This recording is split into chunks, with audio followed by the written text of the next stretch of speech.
Mesdames et messieurs, bonjour et bienvenue dans un nouvel épisode de votre émission Horizon Intellectuel. Cette émission qui est un espace ouvert pour l'échange des idées ainsi que les débats avec des personnalités des deux mondes académiques et professionnels. Nous continuons la série des débats et aujourd'hui le thème de notre débat sera sur la question de l'islamisme, le radicalisme et le terrorisme. Aujourd'hui, j'ai le plaisir d'accueillir avec moi M. Mohamed Azari Traoui. Monsieur Mohamed Azari Traoui, bonjour. Bonjour. Donc déjà, est-ce que je peux vous demander de faire une petite présentation, M. Azari Traoui? D'accord, oui, comme vous venez de le signaler, M. Anas, je m'appelle Mohamed Azari Traoui, je suis conseiller musulman auprès des EPPJ. Qu'est-ce qu'on entend par EPPJ? C'est une abréviation des institutions publiques de protection de la jeunesse. Nous dépendons de la direction de l'aide à la jeunesse de la Communauté française, ancienne appellation, donc Fédération Wallonie-Bruxelles, nouvelle appellation. Voilà. Je travaille dans deux institutions, de Braine-le-Château, centre fermé, et de Wauty-Braine, centre ouvert. Il y a 5 institutions des EPPJ en Wallonie. Une pour les filles à Saint-Servais, les 2 dont je travaille, il y a une autre à Jumet, et une autre à Liège. Donc il y en a 5. D'accord. Donc Monsieur Azari Traoui, déjà l'émission Horizon Intellectuel, il y a 2 épisodes de cette émission, ça c'est la 3e épisode. Et dans les 2 épisodes précédents, nous avons discuté la question ou abordé le thème du prêche ou du sermon de vendredi dans le contexte socio-culturel européen. Aujourd'hui, nous allons parler d'un sujet qui a créé, comme on dit, une polémique dans le contexte européen. Cette question qui est devenue, ou c'est un sujet qui est devenu fétiche, que ce soit pour les médias, pour les politiciens, même pour la société civile. Là, je veux parler de la question de l'islamisme, le radicalisme et le terrorisme. Et j'aimerais qu'on débatte tous ces thèmes, même si ça nécessite vraiment un doctorat pour le faire, d'une approche socio-politico-religieuse. La première question que j'aimerais débattre avec vous, c'est la question de repenser la nature du discours radical. Et par là, je veux dire la possibilité ou l'impossibilité d'établir un certain parallélisme ou un certain degré de proportionnalité entre le discours radical religieux, et là, je dis un islam radicalisé et non pas un islam radical, et le discours radical politique. Donc, dans quelle mesure vous pouvez établir un certain parallélisme entre ces 2 discours? D'accord, comme vous venez de l'annoncer, M. Anas, cette thématique nécessitait bien une thèse de doctorat. Justement. Comme vous venez de la présenter. C'est vrai, monsieur le citoyen lambda se perd dans ces mots qui commencent à être utilisés dernièrement dans les médias. L'islamisme radical, le radicalisme, le fondamentalisme, le djihadisme, etc. C'est vrai, cette thématique nécessite une certaine spécialité. Et par conséquent, on a un choc de définition. Exactement. En ce que me concerne, en ce que le champ de mon intervention auprès des jeunes mineurs délinquants, avant on connaissait une certaine délinquance allant du vol à la tire jusqu'au meurtre. Maintenant cette délinquance commence à revêtir un autre habit, celui de la radicalisation religieuse. Mais comme vous l'avez bien spécifié, nous sommes confrontés à la fois à ce radicalisme religieux et quelquefois aussi à ce radicalisme politique d'autres personnes qui essaient de surfer sur ce problème, sur ces maux sociétaux, ou donc ce mal sociétal que nous vivons pour le moment, pour essayer de s'enraciner aussi dans un autre discours radical politique. Ce sont deux domaines différents. Bien sûr, comme vous l'avez nommé, il n'y a pas de comparaison. Il n'y a pas de comparaison. Mais ce qui nous intéresse beaucoup plus ici dans ce débat, de ma part, c'est ce radicalisme dont sont victimes ces jeunes-là. Et même, est-ce qu'ils sont radicalisés religieusement? Ça, je ne le pense pas, parce qu'ils ne sont pas religieux à la base, parce que ce sont des désœuvrés, des mineurs qui vivent des problèmes sociaux dans leur commune. Ils sont loin du domaine religieux. Mais malheureusement, par le fait des choses, on commence à dire, sans dire radicaux religieux, mais quand on va évaluer leur situation, ils n'ont rien de religieux. Ce sont des désemparés, c'est leur façon de crier leur haine à la société, parce qu'ils sont marginalisés économiquement, marginalisés au niveau de l'instruction, marginalisés au niveau de l'habitat, marginalisés aussi du champ du travail, mais il y a une haine. D'autres personnes ont saisi cette opportunité, cette occasion, et se sont basées sur ces éléments affaiblis pour essayer de les utiliser contre leur société. Je crois que le problème réside ici. Monsieur Zaïtraoui, pour quelques personnes, ce que vous êtes en train de dire, c'est une sorte de discours de victimisation. Ça veut dire ces jeunes cherchent à se victimiser afin de justifier leur acte. Pour quelques personnes, je dis bien sûr. Pour nous, on veut savoir dans quelle mesure ou comment la cadence accélérée d'un discours radical politique peut mener à une cadence aussi accélérée ou à l'émergence d'une cadence accélérée du discours islamiste radical. La radicalisation pousse à l'extrême. On peut aussi dire un discours extrémiste à l'extrême. Mais quand on pousse à l'extrême, on commence à avoir une faille entre l'autre. Si on essaie de mettre l'autre au-delà de la barrière, on essaie d'être vraiment radicaux, ça nous pousse au rejet. Et ce rejet va être mutuel. Si on met quelqu'un d'autre, on se base sur l'immigration par exemple, on va mettre tous les mots sur l'immigration, tout le mal qu'on est vivant vient de là. Bien sûr, ceux qui se trouvent dans cette enveloppe de l'immigration vont être radicaux en quelque sorte à l'égard de ce discours politique. Ils vont se mettre aussi en garde. Donc il y a un certain parallélisme, il y a une proportionnalité. Si le discours politique devient de plus en plus radical, il y aura, un autre discours qui va en parallèle à un discours islamiste radical. Exactement, mais il faut dire que l'islam est une leçon de tout ce qui se trame autour de lui et en son nom. Pour moi, l'islam est compatible avec toute société. Le vrai islam, de vivre ensemble, l'islam du juste milieu. Mais comme on utilise quelquefois des idées politiques à ces fins extrêmes, on peut utiliser des slogans ou bien des principes religieux à des fins extrêmes.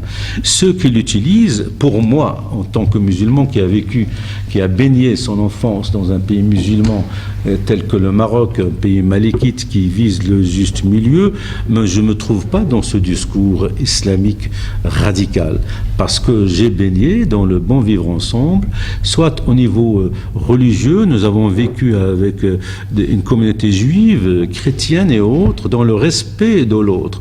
Et nous essayons de transmettre ces visions dans le pays d'accueil.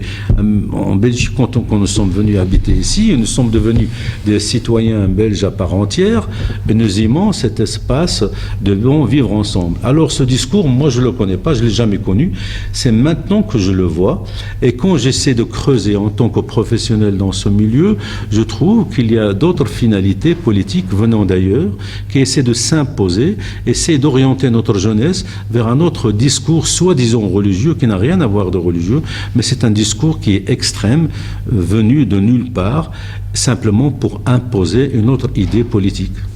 Donc est-ce que ce discours a pris la forme d'une réaction suite à un certain changement dans la politique internationale, ou il existait avant? Le débat religieux, il a toujours existé. Hein?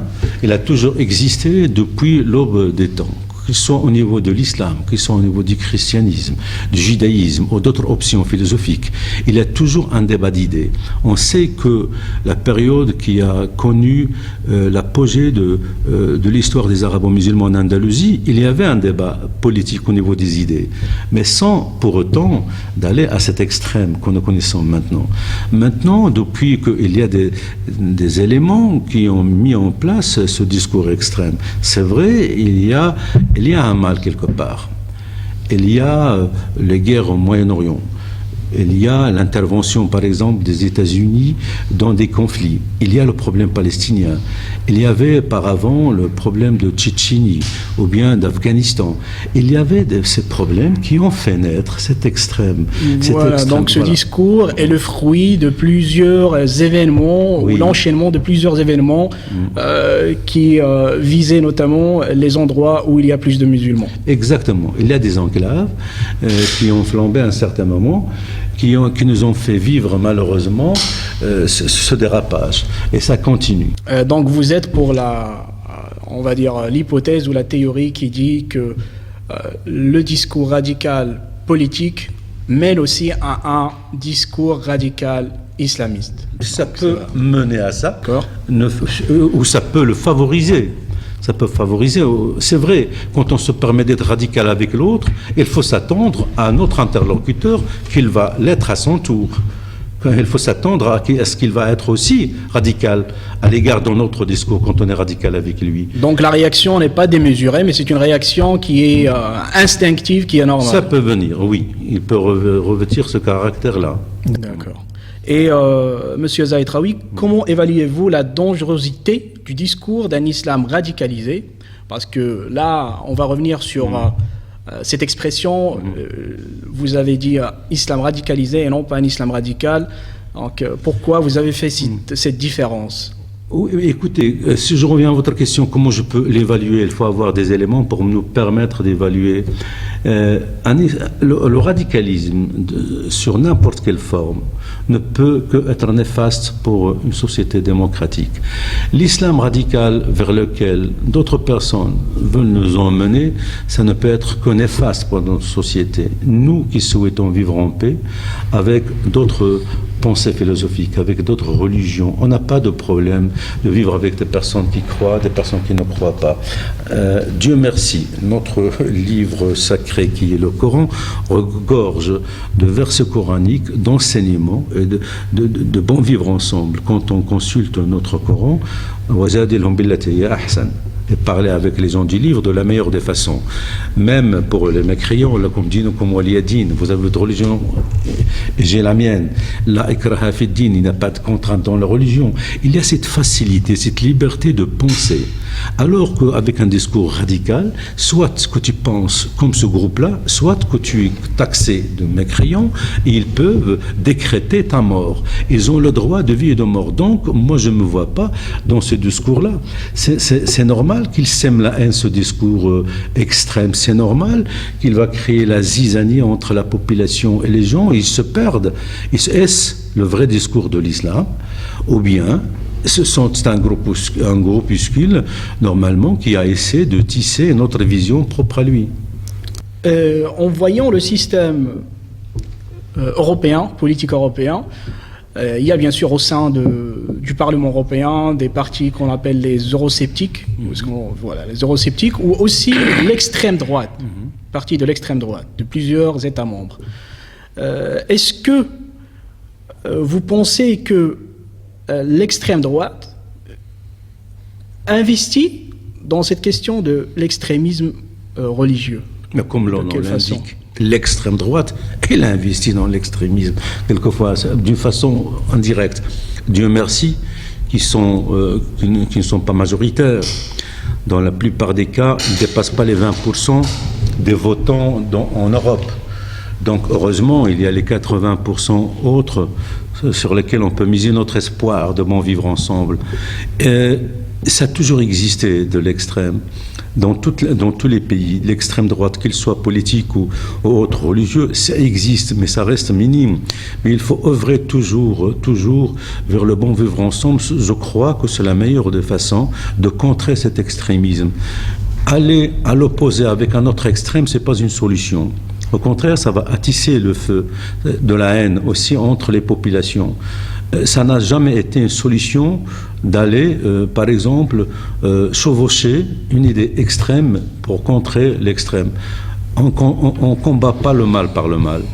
Bon, est-ce que vous ne voyez pas qu'il y a un certain paradoxe lorsqu'on trouve dans une institution qui est démocratique, qui représente le peuple européen, au sein de cette institution, on trouve des partis qui sont politiques extrêmes, de l'extrême droite, et en même temps, on criminalise une pensée radicale qui est bien sûr différente de la pensée politique radicale. Ça veut dire, je parle ici de la pensée religieuse radicale. Est-ce qu'il n'y a pas un paradoxe? Oui, mais vous savez, c'est l'autre revers de la démocratie, c'est ça. Ça veut dire, tout ce qui sort des urnes n'est pas toujours le plus fiable. La démocratie, c'est ça. Quelquefois, quand on se fie à la démocratie, on doit s'attendre à ce qu'une majorité, quelquefois, va sortir des urnes et qui n'est pas toujours la bonne. Quand on voit la montée de l'extrême droite, quelquefois en France, par exemple, est-ce qu'on peut dire que c'est le meilleur parti qui est bon pour la France? Mais non, mais il faut l'accepter. Mais quelquefois, quand un parti politique se trouve en Europe parce qu'il a été voté, ça, on ne peut pas dire non. Il y a une certaine démocratie en Europe. On essaie de respecter la parole de la majorité. On essaie de respecter la parole qui sort des urnes. Est-ce que c'est une solution? Non. Mais je trouve que c'est une facette de la vie démocratique. Il faut vivre avec. Il faut l'accepter. Et ce n'est pas une raison, comme j'ai dit, d'aller favoriser donc un extrémisme religieux pour contrer ça. Il faut lancer un débat démocratique dans la population, pour ceux qui votent, ils ne voteront pas demain pour ces partis-là, parce qu'ils font une analyse, s'ils vont décortiquer leur message, c'est un message haineux, et si on souhaite vivre ensemble, il faut laisser la haine de côté. Donc c'est un message qui se nourrit de la peur pour baver de la haine. Oui, exactement ça. Il se nourrit de la peur pour attiser la haine. Et ça, c'est un discours qui ne mène nulle part. Sinon à la destruction d'une société, à la haine mutuelle. Et c'est à nous de le contrer par notre discours de vivre ensemble, à notre discours de paix. Et pour dire, nous nous inscrivons pas dans ces discours de haine. Et ça, ce que vous prétendez qu'est notre religion, c'est pas notre religion. Notre religion est une religion de paix. Et c'est de démonter le discours de ces extrêmes, de ces extrémismes, par des contre-exemples. Les contre-exemples tirés de la Sunna et de notre Coran pour montrer que nous vivons, notre religion, notre islam est une religion de tous les temps et de tous les peuples. Et on n'impose rien. Et on peut vivre en paix avec toutes les communautés. Donc si on part de cette théorie que le fait d'accepter ou avoir des partis politiques dont l'agenda est extrémiste,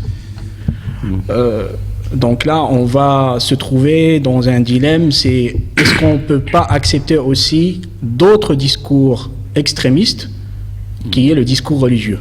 On entend bien sûr ce qui va entrer dans le cadre démocratique, puisque vous avez accepté des partis politiques dont l'agenda est à 100% extrémiste, donc aussi ces gens qui, soi-disant, exercent une certaine pensée libre et extrémiste, ont aussi le droit d'exister dans ce domaine, puisque c'est la question de la démocratie.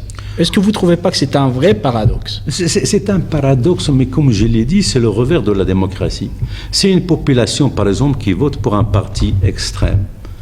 Ils ont voté, il n'y a pas de chipotage électoral, ils sont sortis des urnes. Si, par exemple, dans notre pays musulman, qui veut être radicalisé, mais c'est la majorité musulmane, et ils ont été élus, qu'est-ce que tu vas faire? Mais c'est un combat, c'est un sort que tu dois subir, mais en combattant en tant que démocrate pour que cette injustice ne soit pas imposée durablement. C'est ça ce qu'il te reste à faire.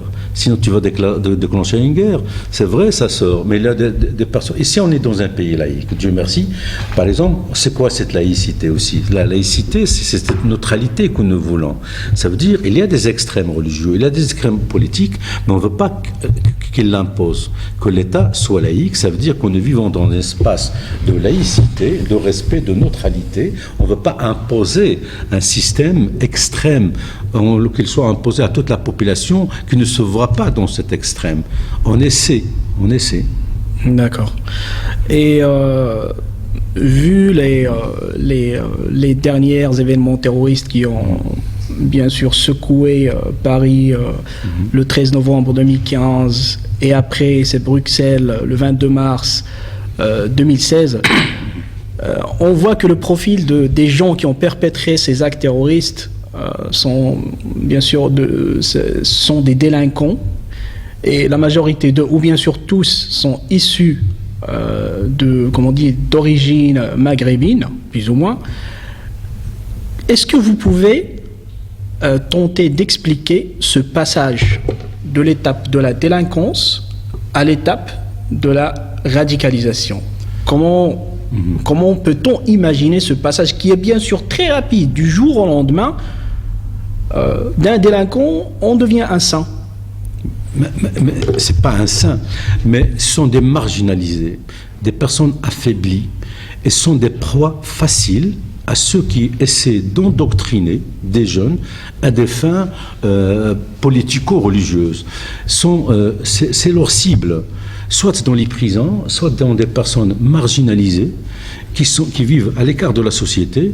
Ils vont leur miroiter comme quoi qu'ils sont là pour défendre leur cause. Toi, tu es notre frère, viens avec nous, mon frère, tu vas faire ça, fils sabilillah. Alors ils vont miroiter un monde au-delà. Ils vont chercher sur ces délinquants pour leur dire, oui, vous avez fauté avec Dieu, mais si vous voulez que Dieu vous pardonne, vous allez commettre un acte, fils sabilillah. Et là, c'est votre solution, vous serez récompensé par le paradis. Vous partirez au paradis. Voilà, vous allez, donc eux, ils vont leur payer leur billet au paradis éternel. C'est un discours, bien sûr, qui est faussé, parce que si on part du principe religieux, aucune religion qui se respecte ne peut prôner la haine, ne peut pas prôner la haine. C'est vrai qu'ils vont chercher ces victimes. Ces jeunes-là sont des désœuvrés, bien sûr, pas tous. Malheureusement, quelquefois, il y a des personnes intellectuelles qui tombent dans ce piège, des personnes qui n'avaient pas ce problème économique, des personnes qui avaient un poste. Les explosions de Casablanca, il y avait un jeune, je me souviens, qui était ingénieur, qui était marié, qui était père de 2 enfants. Ça veut dire qu'ils ont un maillon faible. Quelquefois. Voilà. Il y a une certaine faiblesse quelque part. Il y a une faiblesse quelque part, comme il y a des intellectuels qui plongent dans l'extrême droite politique. Tu dis un tel avocat, un tel médecin, comment un intellectuel comme lui peut épouser un discours extrême? Il y en a. Mais là, lorsqu'il s'agit d'une religion, le problème, c'est que moi, personnellement, je me pose la question, c'est comment peut-on résumer toute une religion, avec tous ses fondements et tout, en un seul mot qui est le paradis? Mais c'est la méconnaissance. C'est la méconnaissance. Ce que je dis, moi, à mes élèves, à mes mineurs d'âge qui sont placés en EPPJ, j'ai dit le premier message que le prophète Mohammed, prière et salut soit sur lui, qu'il a reçu, c'est « Iqra, lis ». Lisez, instruisez-vous. Instruisez-vous, lisez, c'est pas à l'homme de déterminer qu'un tel va au paradis, un autre va à l'enfer. Si on croit en Dieu, eh bien, c'est une compétence qui dépend de notre Créateur.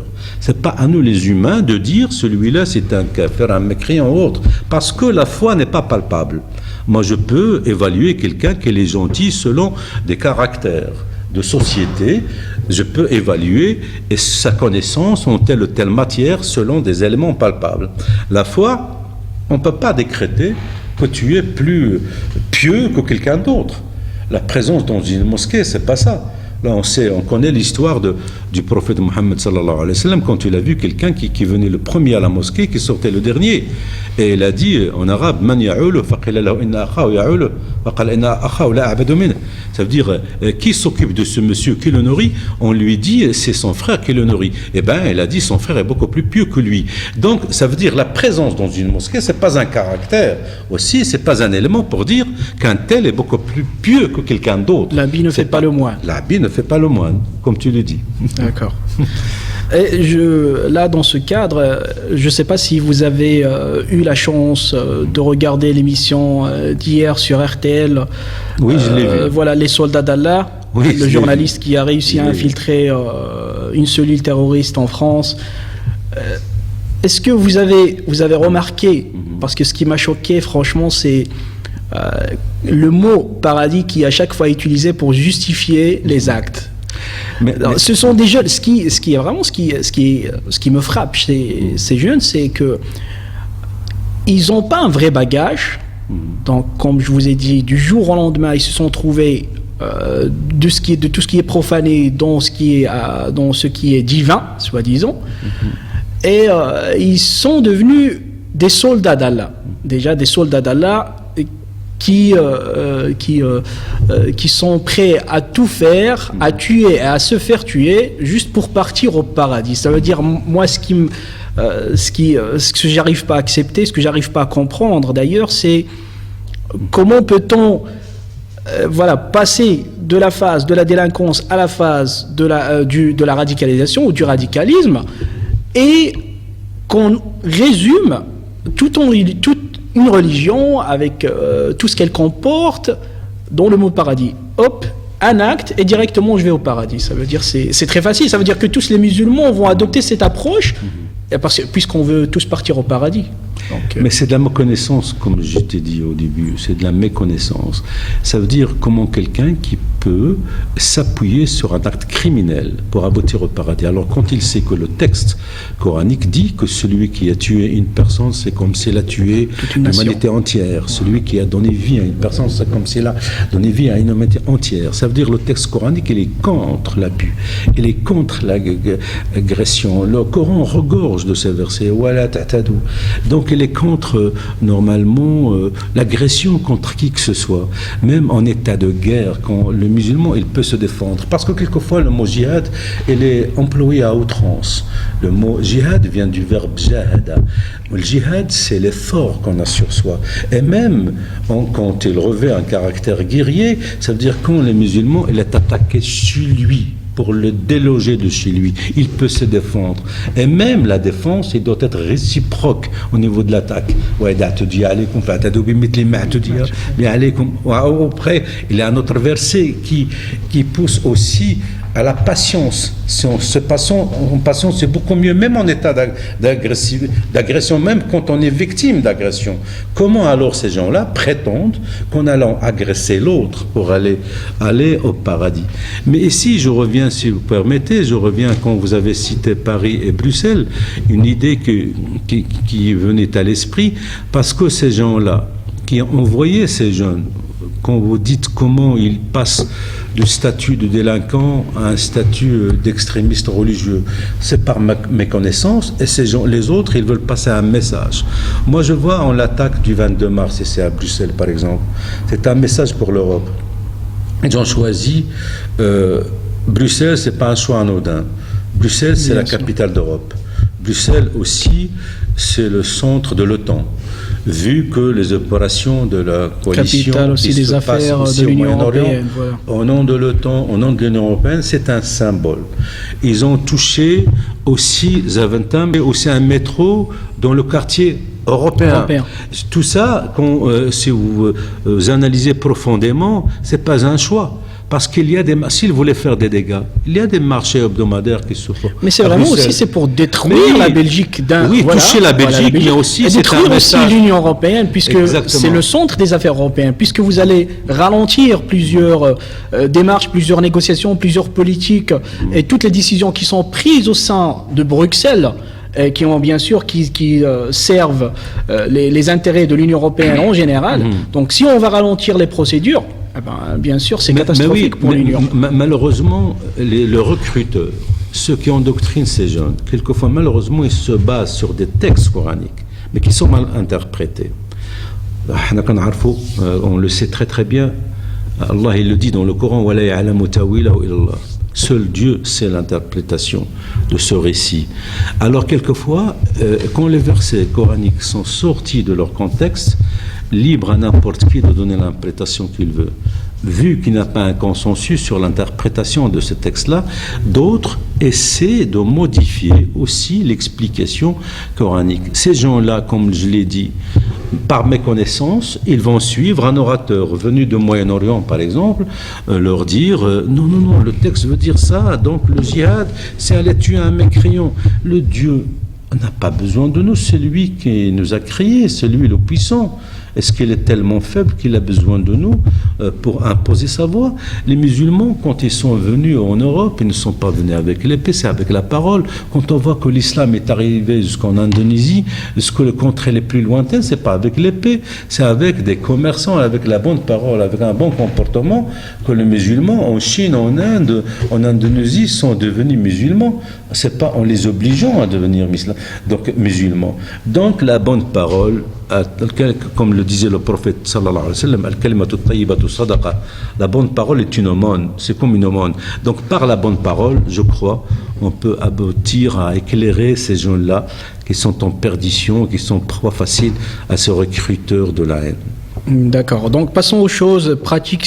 Maintenant, puisque Monsieur Mohamed Eza Aitraoui, vous êtes conseiller musulman auprès des IPPJ de Braine-le-Château et de Wauthier-Braine en Belgique. Exact.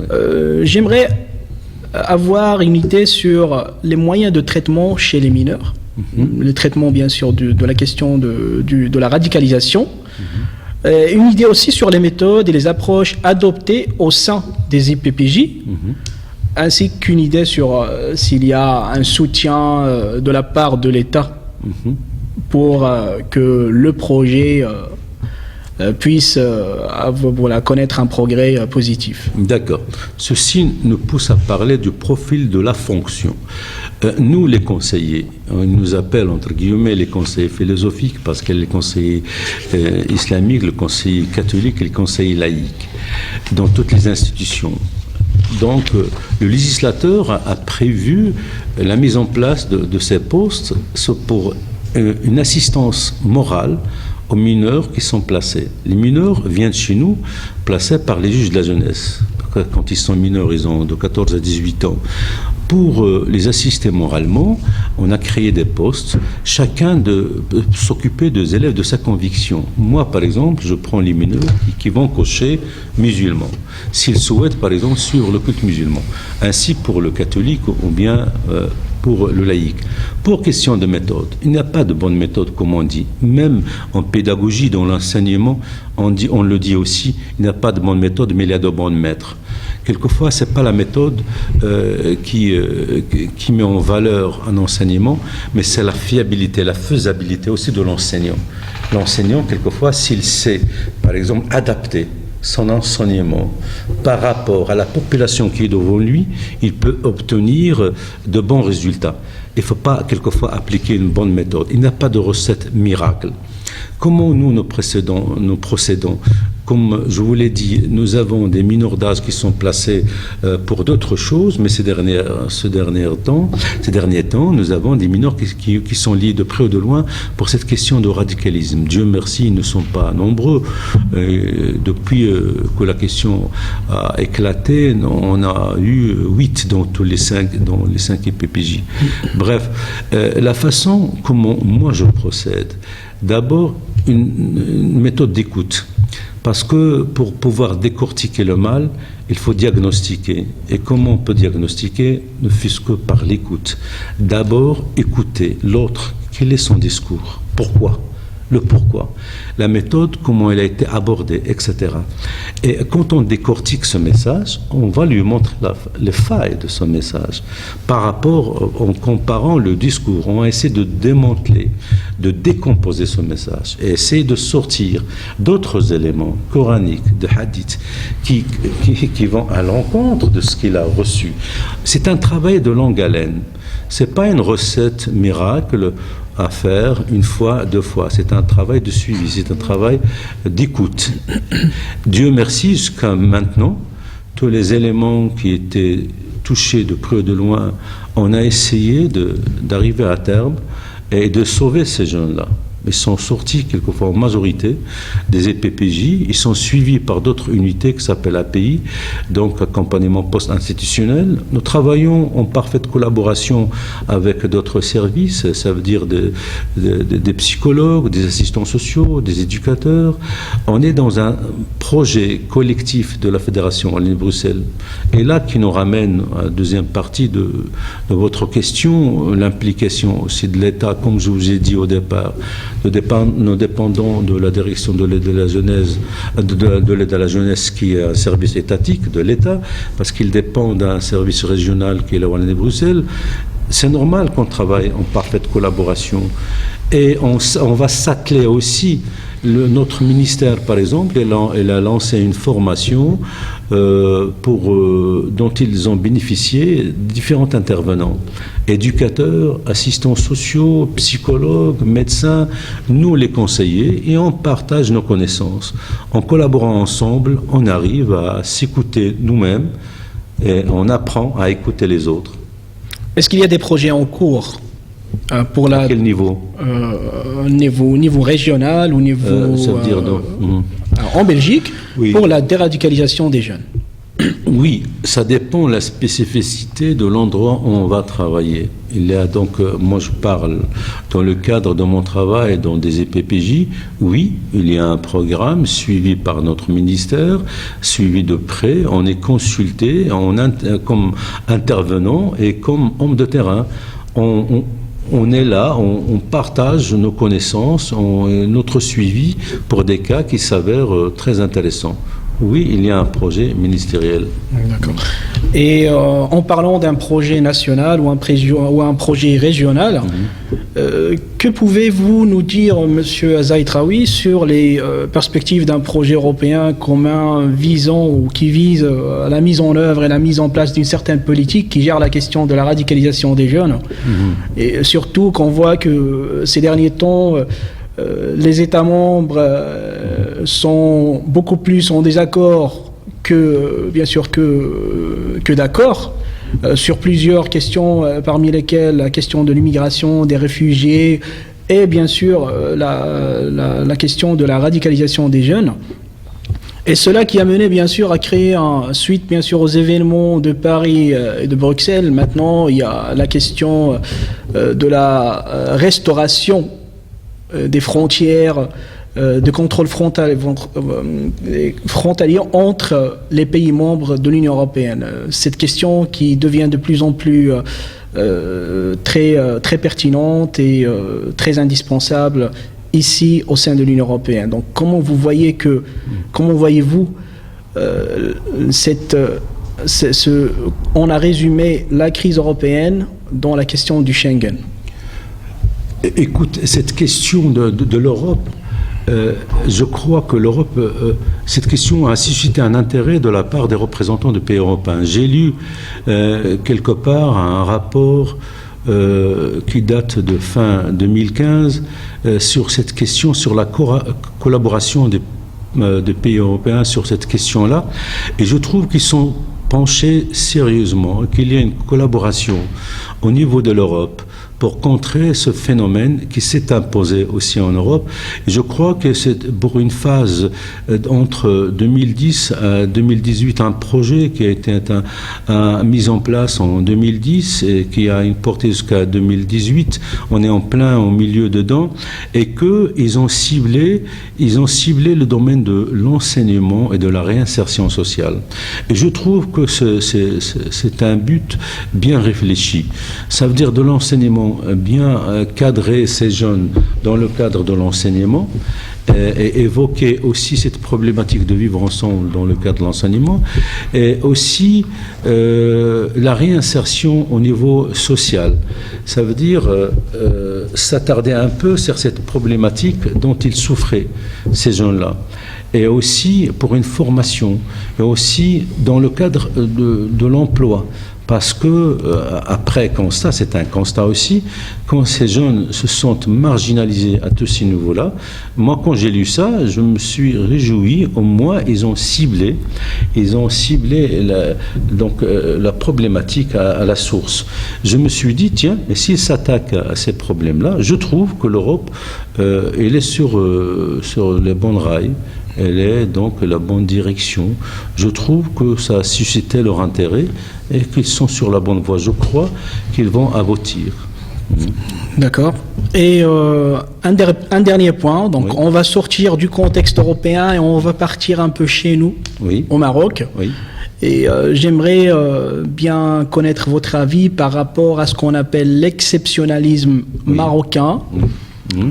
Sur les questions, sur deux questions notamment, c'est la formation des imams et la deuxième question ou le deuxième point, la sécurité nationale. Et là, je fais référence notamment à Monsieur Abdelhak Al-Khayyam, directeur du Bureau central d'investigation judiciaire au Maroc, qui a dans un interview avec je pense RTL. Qui a parlé de la coopération maroco-européenne dans la question de la sécurité et qui a parlé aussi de la stratégie marocaine qui est très effective. Donc, que pouvez-vous nous dire sur cela, M. Zaïd? C'est vrai, je suis issu du Maroc, je suis marocain jusqu'à la moelle, je suis belge, donc je suis fier de mes identités multiples. C'est vrai, il y a cette particularité marocaine à tous les niveaux. D'abord géographique, quand on voit la position du Maroc au nord d'Afrique, c'est le portail de l'Europe. C'est une région qui a connu pas mal de civilisations. On a connu les Romains, les Byzantins, on a connu les Arabes musulmans qui ont transité pour aller en Andalousie. Il y a cette particularité. L'islam aussi, au niveau de l'islam, au niveau du Maroc, le Maroc est un pays millénaire. Il est connu. Ce n'est pas un pays qui vient de naître.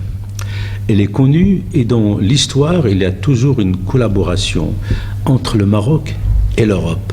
C'est un islam vécu avec une certaine ouverture. C'est pas comme d'autres pays où il n'y a pas cet extrémisme. C'est un islam que l'Europe a connu.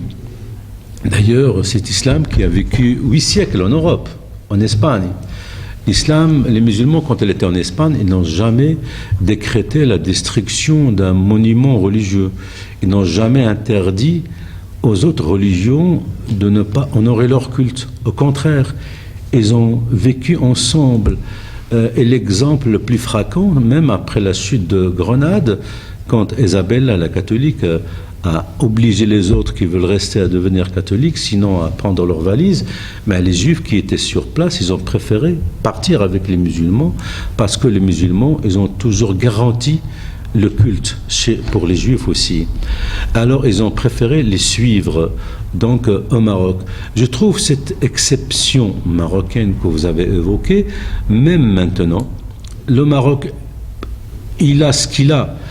On ne peut pas dire que c'est le meilleur pays au monde. Bien sûr. Mais on dit en arabe, ça veut dire pour comparer, il faut mettre au même niveau d'égalité avec d'autres personnes si on va faire une bonne comparaison. Et là, je me rappelle, une parole de général de Gaulle qui a dit quand je m'examine, je m'inquiète, mais quand je me compare, je me rassure. Ça veut dire, quelquefois, quand il y a ces problèmes qui éclatent, on fait la comparaison, on dit Dieu merci, on est à l'abri, on veut une certaine stabilité, une stabilité politique, religieuse au Maroc.